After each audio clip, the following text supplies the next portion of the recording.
Hi there, this is Andrea Mowry of Drea Renee Knits, and today I'm going to demonstrate how I change colors on a project where I'm going to be knitting multiple colors. For this sample, I'm going to show you stripes when I have an I-cord edge and how I manage that edge using two different colors.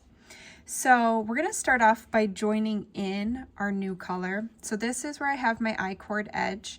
So currently I have my main color, which is this green, hanging out before these last three stitches since this is my I-cord.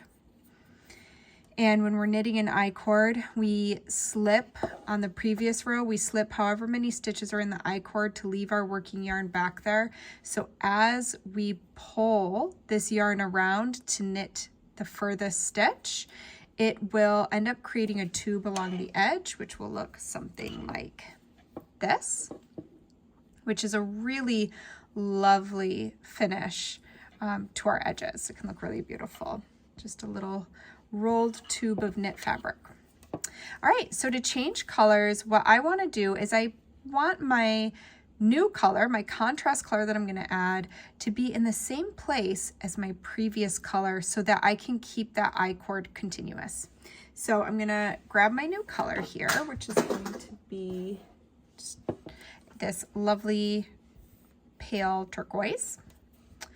And I am going to slip my I-cord stitches, which for me are these 3 edge stitches, on to my right hand needle just temporarily to get them out of the way. So I'm inserting my needle as if to purl, and I'm just moving these 3 edge stitches over to my right needle. And now I'm going to place my new color right through my needle tips.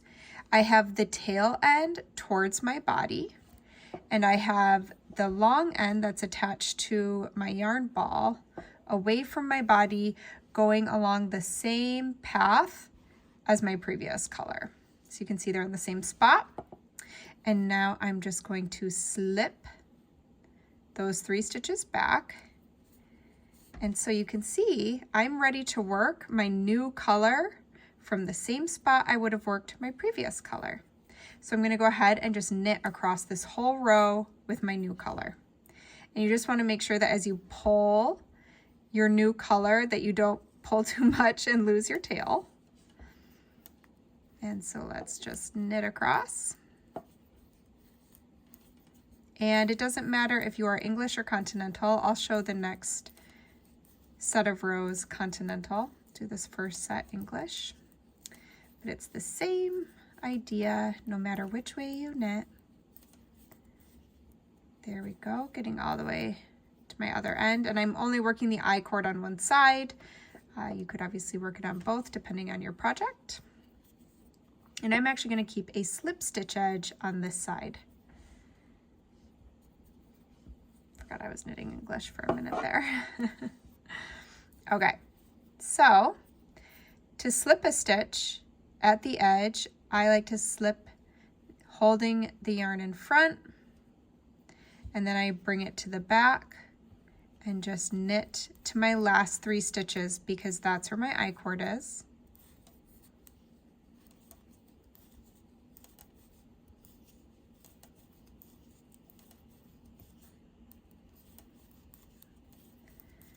And then I'm going to bring the yarn to the front and slip my last 3 stitches.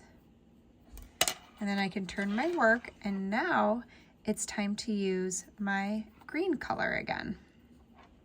So I'm going to grab my previous color, the main color, I should say. So for me, that's green. And again, I am going to show this continental now, just in case that's helpful for anybody. And so I have my previous color, my turquoise, tucked down out of the way, holding my green, and I'm just going to knit right across all these stitches.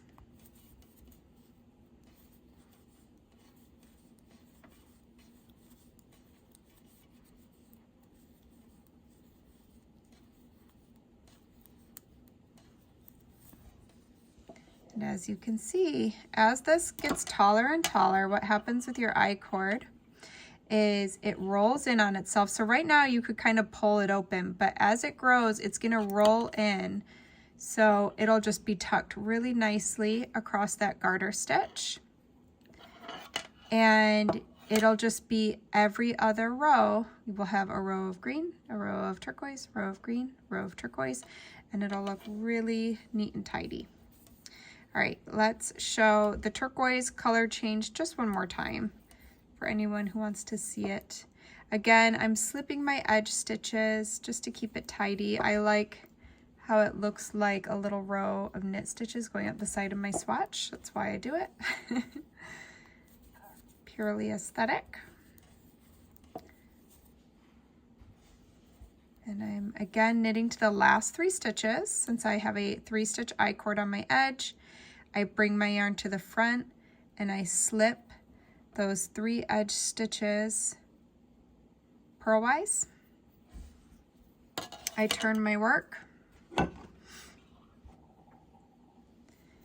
and the most important thing when doing anything throughout a project that you need to do again and again is to remain consistent. So for me, I like to bring my color I just finished working with and tuck it down here. So it's going over the top of the color I'm now going to work. And I just make sure I do that every single time. So whatever you choose, be consistent. All right, we'll go back to English style here. And again, so I'm just bringing this up from where I had last dropped it. And now I just knit across my row.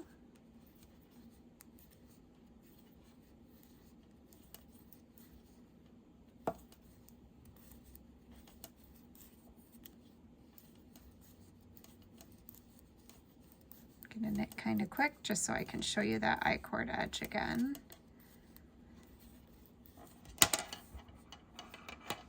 And so you can see already with just a few rows, you can see how it's curling in on itself to create that beautiful little polished tube, and it'll just continue to alternate all the way up. So that is how I manage my 2-color I-cord and join in that new color when you need it. At the very end, I'll just throw this on a tapestry needle, and I like to push it right up the middle of that I-cord tube, snip off the excess, and then give a little tug, and it'll just be hidden right inside your I-cord, which is really nice. And do trust that the longer it grows, the tidier you might be like, wait, is this gonna be kind of messy in the back? I promise it won't be at all. I'll show you the edges of this I-cord. So I'm changing colors all throughout here on this little faded sample.